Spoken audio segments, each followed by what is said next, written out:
Your breath smells like rice cakes. Your breath smells like fart. Your breath smells like bacon and cheddar Hot Pockets. Your breath smells like decaying mushrooms. Your breath smells like toe fungus. You would know your toes have fungus.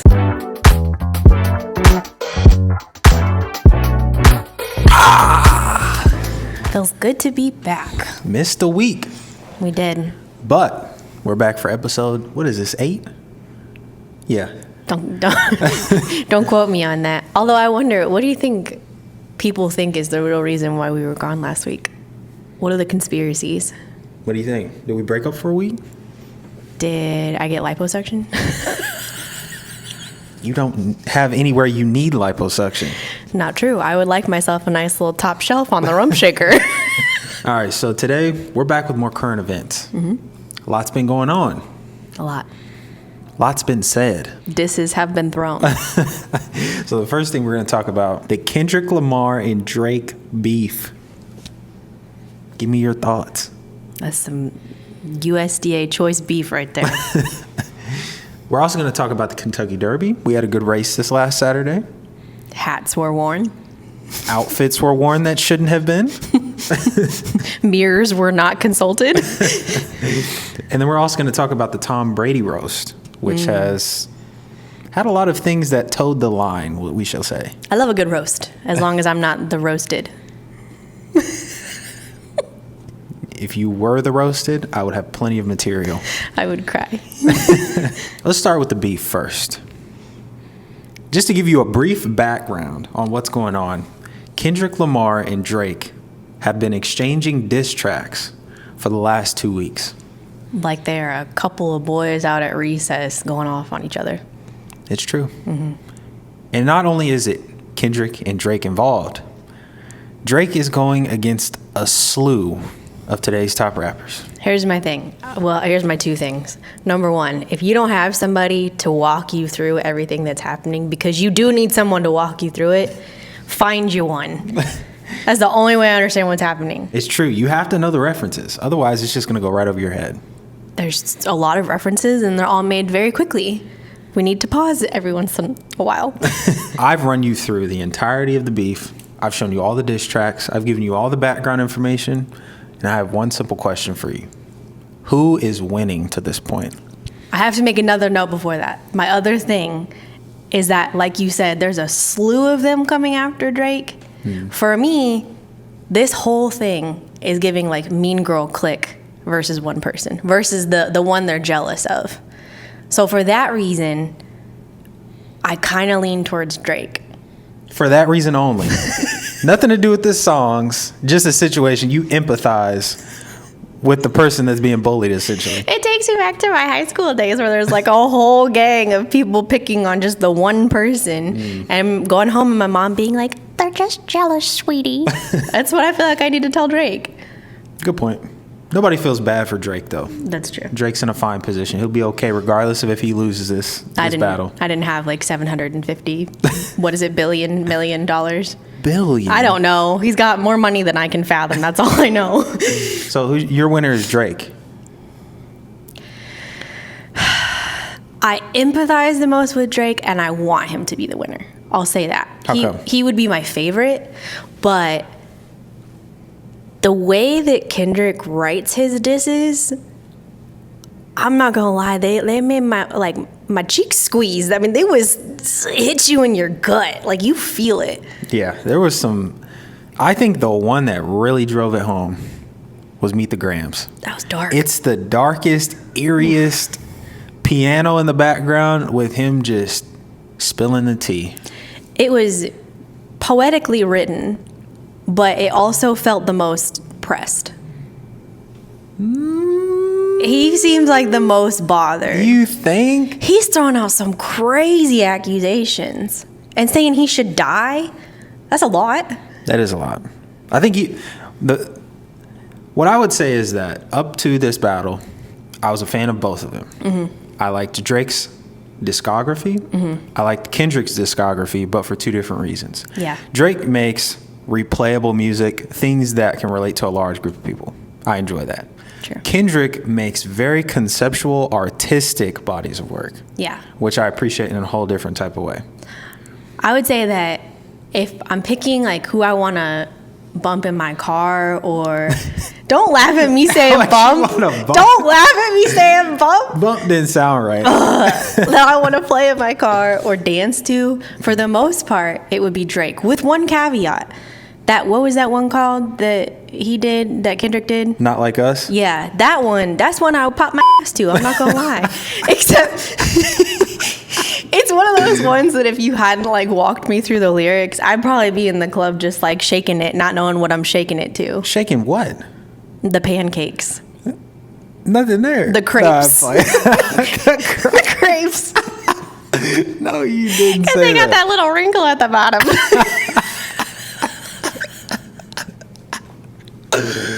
Wow. Just drawing you a visual. Color is on point too. So when we put Kendrick and Drake beef on the rundown today for the podcast, I didn't think we would get to your ass being crepes. Never thought that. My flappy flapjacks. Here's what I will say. After the multiple hours that we spent going through this, and the hundreds of references that you had to tell me what they meant. Multiple hours? Yeah. It was 1 hour. No, it felt like a century. Okay. I don't ever want to hear you complain about my reality TV shows ever again. I don't want you to ever say there's too many names to keep up with, there's too much drama, I don't know what's happening. That is the reality show of reality shows. Bravo, we need a remake now. You got a point. Mm-hmm. I will say, as I was giving you all the references and trying to explain it to you, I felt like you. When you're running down Vanderpump Rules to me, and all the love triangles and squares and who cheated on who, pentagons, yeah. All the shapes. Yeah. You know what I've always thought is funny though? Mm-hmm. And this obviously has been pretty prominent throughout rap in its 50 years of existence. Mm-hmm. When they have a problem with one another, two rappers, why does it turn into a poetry slam? The visual in my head is they're like getting real beefed up, right? Like they're real angry. They're pacing back and forth. They're like, I'm gonna get this mother effer. Ready, set, go. Your music sucks. Just like. And it's like, hold that thought. Yeah. I have to make sure this rhymes before I tell you my thoughts. Wait a minute, let me hit the stutter and try to say the thesaurus fast. The thesaurus. Oh. You can't say You it. clowned yourself. All right, who can say it first? Ready? The thesaurus. Ooh. Sit down, Drake. The double "the" is messing me up. Yeah, it's really bad. The thesaurus. Kind of. The thesaurus. I can't do it. You sound like you're naming a new breed of dinosaur. All right, hold on. Just calm down. You're getting me worked up. That's why it's not working. Ready, set, the thesaurus. There you go. Yeah. What were we talking about? I don't even know. Oh, yeah, they're looking up synonyms on Google in the middle of their scrap. I just think it's funny. Oh, it is funny. Is it? Oh, here's my question. Is it Tupac and Biggie Part 2? Is somebody about to get popped? I sure hope not. It shouldn't come to that. But I will say, when you start throwing out the claims that they're throwing out. Talk about blammies. Learn what that was today, folks. What's a blammy? I thought it was a sandwich at first. Oh, gosh. Like a glizzy? Isn't that a sandwich? Oh, gosh. We have another lesson now. Is that not a sandwich? I'll take you guys along with us for this lesson, though. Wasn't that basketball player on the commercial talking about glizzies? Glizzy is what? A hot dog. Hot dog's a sandwich, first off? That's not a sandwich. That's a whole other debate. It is. It's a meat between buns. Oh, gosh. It's a sandwich. So all forms of meat in between buns is a sandwich. Sandwich. Oh. Mm-hmm. Okay. A burger, that's a sandwich. A blammy is a gun, like a Glock.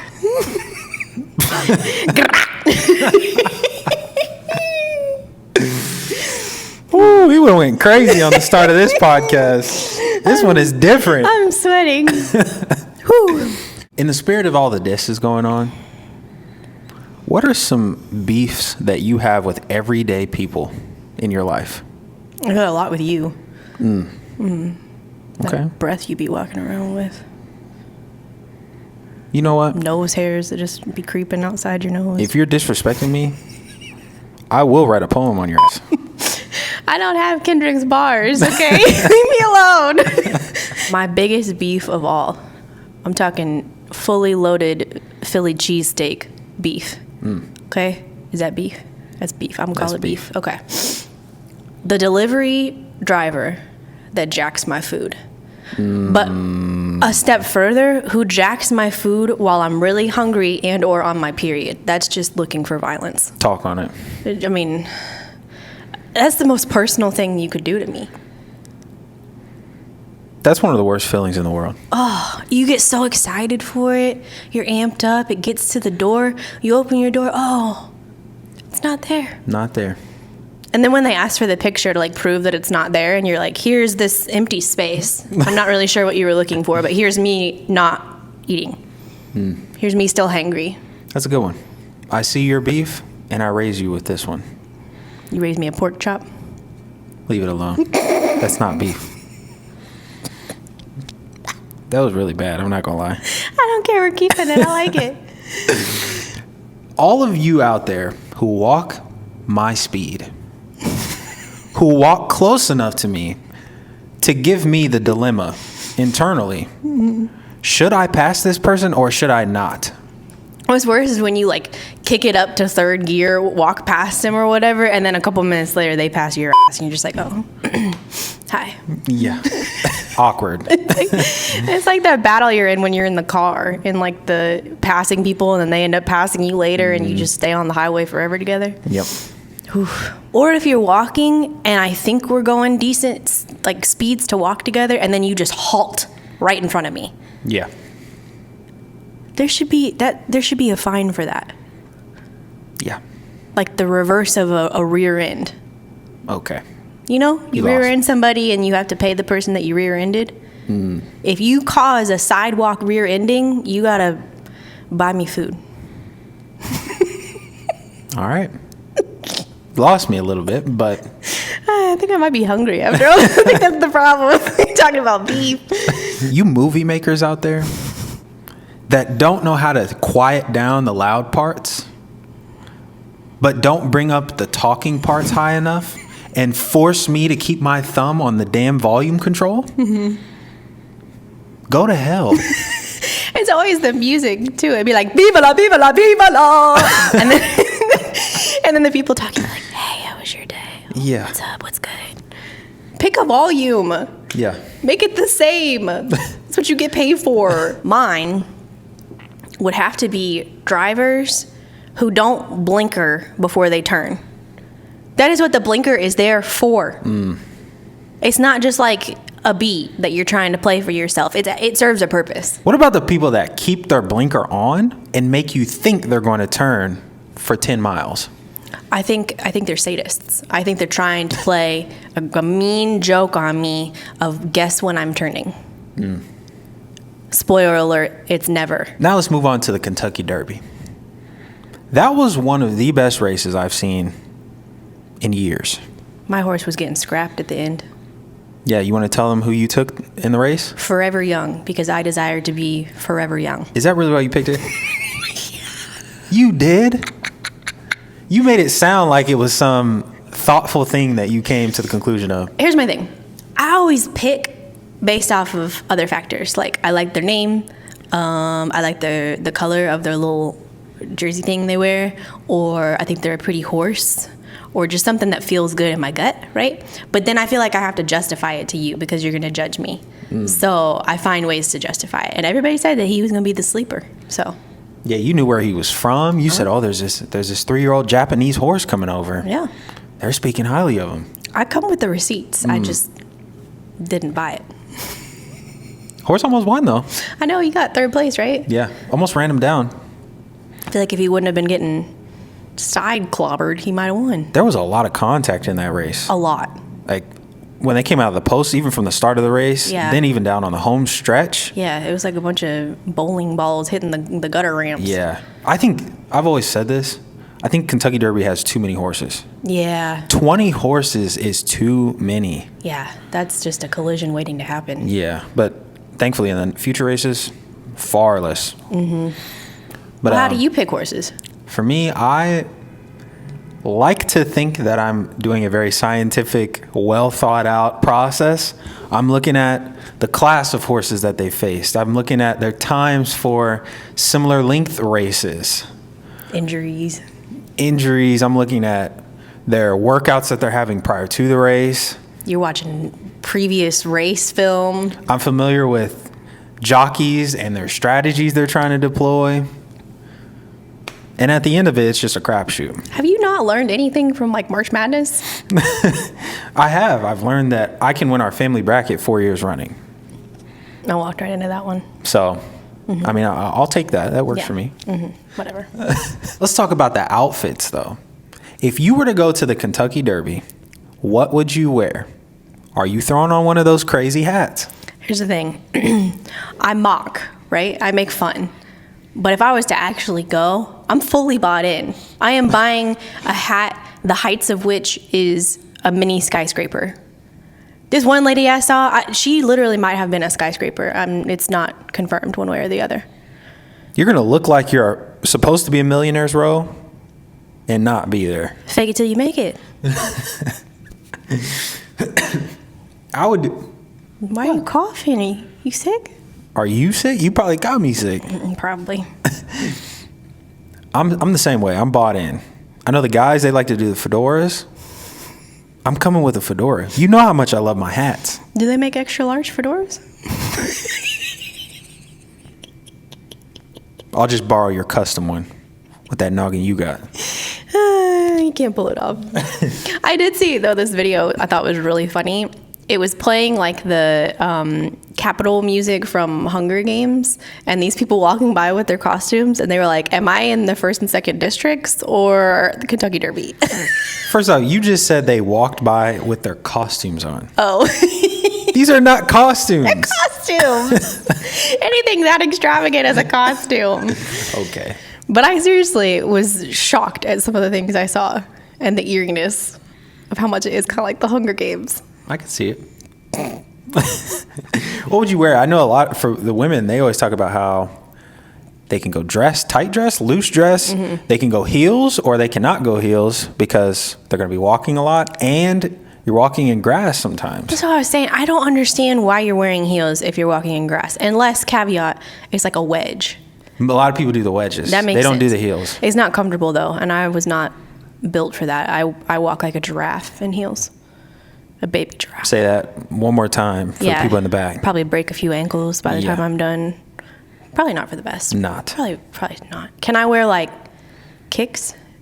Or is that... Kicks? Yeah, like Air Force Ones are not approved for Kentucky Derby. Kicks? Yeah, I'm cool. I'm with the kids. Whoa. I'm hip. So we have glizzies, blammies, and kicks. Yeah, I got that Riz. And Riz. You said that every podcast, I think. I just want to make it clear to people that I am a zillennial. I want them to know I'm in between. Did you say zillennial? Yeah. That's not a thing. Yes, it is. It's the group that's like on the cusp between millennial and Gen Z. All this shit is made up. Mm-mm. All of it. I live by it. Okay. It's the only thing that makes me feel okay because I can be accepted by both crowds or rejected, but that's not new. What would you wear outside of a fedora? What do guys wear? I've seen a wide range of things. I would probably, first off, I'm a sweater. So I will be wearing sweat-approved clothing. Adidas makes suits. That's not funny. Sweat, wick stuff, you know? I'm going to wear colors that won't show it if I sweat. I'm going all black. So you're going to attract the sun. Hey, it's either that or I wear white and I end up coming back with gray. Your nose is just going to be like dripping water the entire day. You could wear like a funny bow tie. That would fit. Bow tie with a fedora on? Go full on Carlton. I'm going bolo tie. Are we in Texas? Yeah. Okay, you have to speak with a Texas accent the entire time then. I mean, that's no problem. All right, give us your best You cowboy. know I'm a cowboy at heart, Are you a right? cowboy? You know I'm from Texas, right? You be out on the ranch. I grew up on the farm. Wow, lassoing them cows. Milking. You did. I did it on a daily basis. Do you want me to show you my utter skills? What color are the cows that you can milk? Don't ask me that. Okay, Cowboy James. How did we even get into horse racing? You. So how did you get into it? Yeah, I guess I kind of forced it onto you. You like it too, though, right? Yeah, I think it's fun. I grew up with it. My dad was big into it. He got me into it. We grew up. If we have any Texas folks out there, you know, I said folks, right? I was gonna say you actually said the L. Folks. Folks. Oh, I messed up already. I'm not a Texan anymore. But Lone Star Park, that's where I grew up going. I think it's still there. Mm-hmm. I think so. And yeah, my dad taught me everything that I know about horses. Do you want to tell them what happened to you when we tried to go to the Arlington Heights one out here?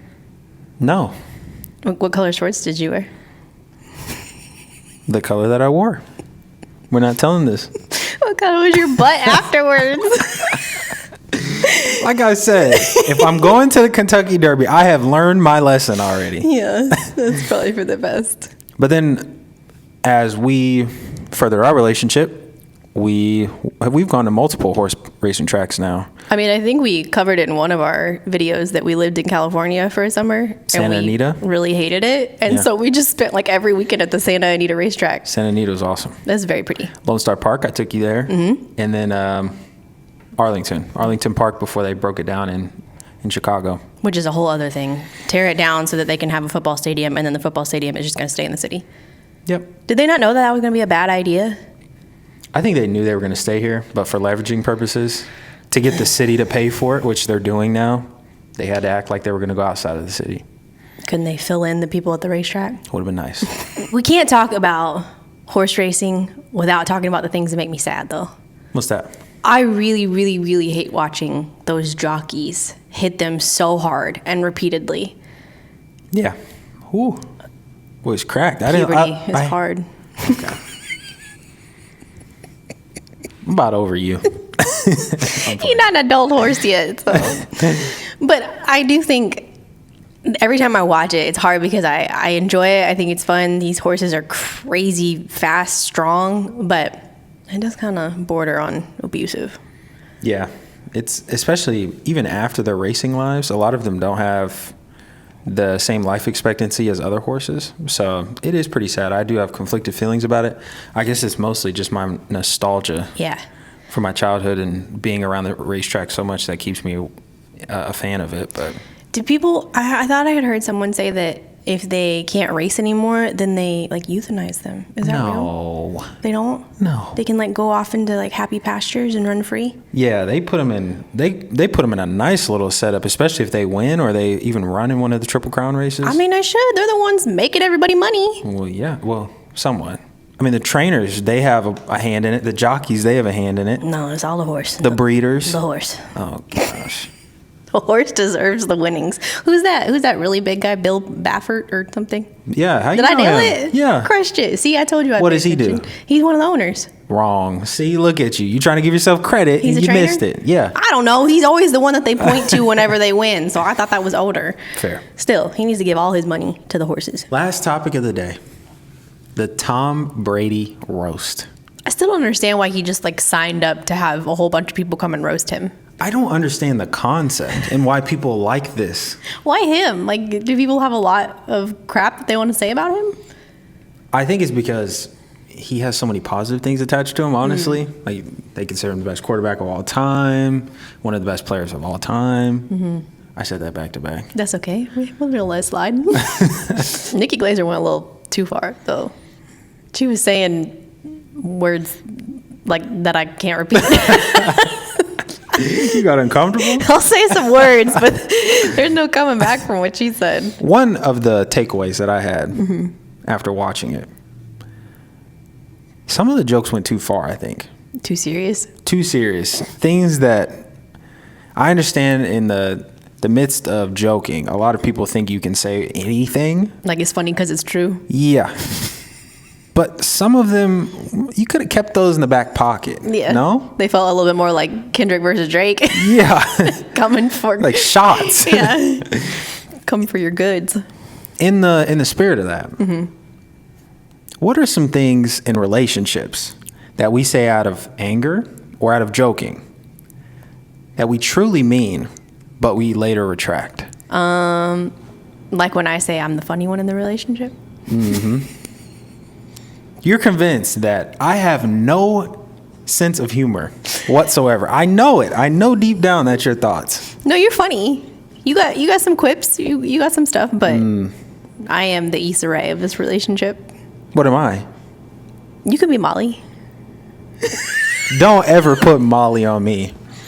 What did you say yesterday? We've been rewatching Insecure. First off, And if you haven't seen it, it's the best show ever. and what did you say about Molly yesterday? I hated her. So somebody I would definitely want to be attached to, right? I would want to be called Molly. She's so petty. I am? I'm petty, so now I'm petty. No, but you think you're funny. Like she thinks she's funny. All right. I love you. You got jokes. Okay. That's okay. I can be the funny one. You can be the hot one. The smart one. I'll take it. The consistent one that gets under your skin, that bothers you, but that honestly has some truth to it. I already know what you're gonna say. Your breath Oh God. kills me sometimes. You don't know. No. You have the breath of an 80-year-old woman eating hospital food. Wow, don't come for the grandmas out there like that. You have the breath of a gorilla. Black joke. Oh my. Black joke. Cancel her immediately. Please. Fine, of a hippopotamus. Is that better? Fat joke. Cancel her immediately. That couldn't even be Cancel. pointed at you. You would blow away with a swift breeze. Let's hear another animal. What else you got?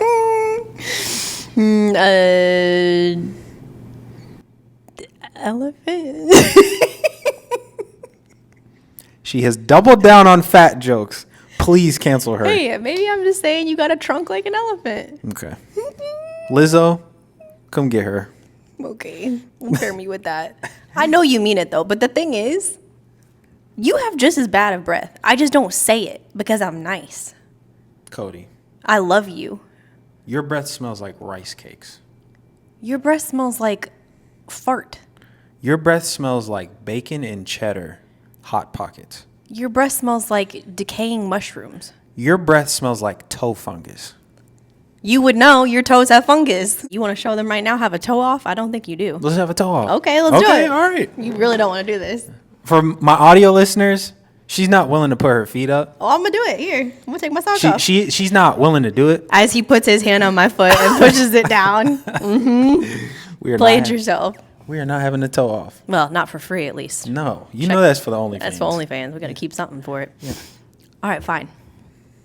This one is kind of a joke that, well, I guess I say it to you, but then everybody says it to us as well. We're never getting married. Heard that one too many times. I'm tired of that one, honestly. I'm tired of that one. Yeah. My biggest thing is like, everybody's like 13 years and no ring, so you basically have nothing to show for it. I have 13 years to show for it.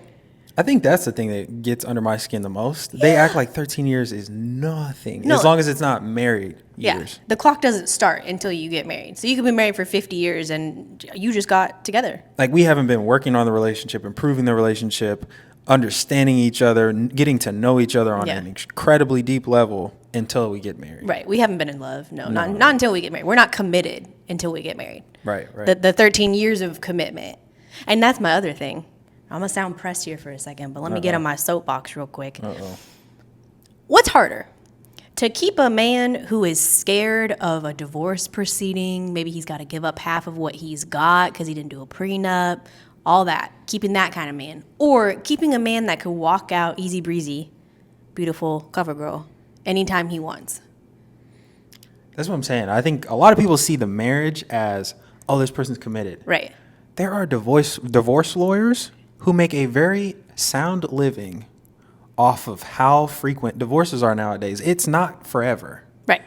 It's not forever. At the end of the day,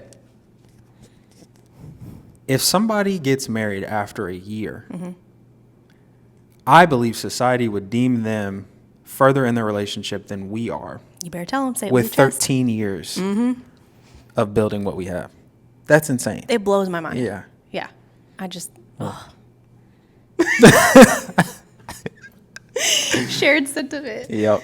Anyways, back on track. Last one. And this is one I'm a little nervous to bring up, but I brought it up in a week where it is not relevant. You've been checking your Flow app. Oh, yeah. You know where I'm at in my cycle. Yeah, I'm fully aware. Okay.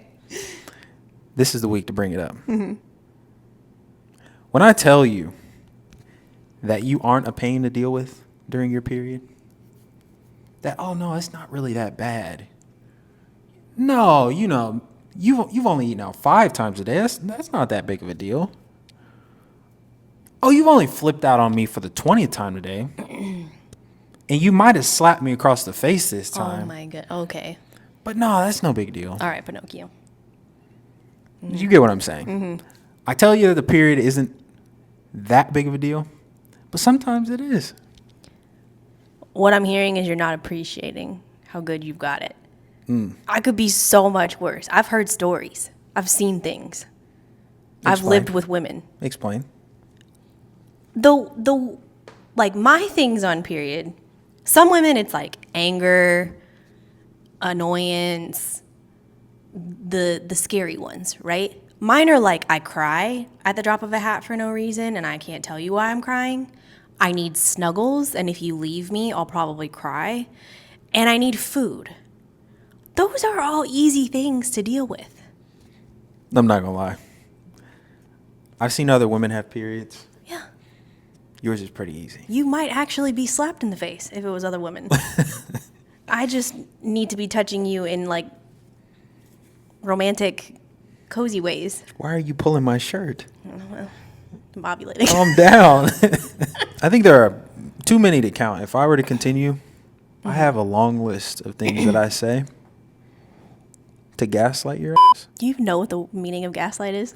Why you keep saying this? Because every time you use it, it's not in the proper way. Okay. All right. You've been saying this lately, so I'm about to give you my definition of gaslighting. Cody. Okay, we're about to start some diss track beef. About to come for you like Kendrick. No, I wouldn't. I love you too much. But okay, real quick. Gaslighting is making someone reimagine their reality. So how are you going to gaslight me in the way that you were just saying? No, I'm saying you were gaslighting me. Whatever. Whatever. You're lost and I'm not going to be able to find you. And that, my friends, is a master gaslighter. Confused your ass. You know what? Houdini with it. We need to get out of here. Got you thinking that you did something wrong. I'm overdue for my studio session. My first diss track will be in the works, and you'll get to hear it tonight. I'll give you one right now. I'll drop some bars right Let's now. hear it. What? Let's hear it. Roses are red. Whoa! Don't come out with roses are red. Violets are blue. Ooh, are they? Okay. Your breath is stank. Okay. And your bars is too. Oh goodness. Wait, oh wait, I can actually mic drop. I mic drop. Mic drop. Don't drop that. All right. Well. EP coming to you soon. Yeah. No. C squared. That's your rap name, C squared. C squared. For those of you that don't know, her last name starts with a C. I think they could have probably figured that out. C squared? That could have come from anything. Mm-hmm. They know my name is Cody. They probably figured it. You're tripping now. Good job, though. On that note, we will be ending this podcast. Before we do, we want to ask that you like the video. If you're on YouTube, if you're on any podcasting platform, please give us 5 stars. Give us a review. Yep. Subscribe, follow, notify. All of that. All the good stuff. And until next Wednesday, we'll see you.